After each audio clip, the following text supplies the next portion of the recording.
Let's build a classic snake game using Arduino and a 32 by 8 LED matrix.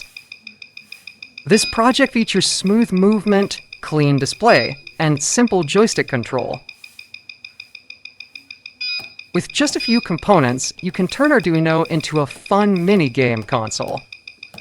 You will need an Arduino board, a 32 by 8 LED matrix, a joystick module, and a buzzer. Follow this wiring diagram to connect all components correctly. Here is the real wiring setup after everything is connected. Upload the code to your Arduino board using the Arduino IDE. The game starts with a simple start screen. Press the joystick button to begin. Use the joystick to control the snake in all directions. Each time the snake eats food, it grows longer and your score increases. If the snake hits itself, the game ends.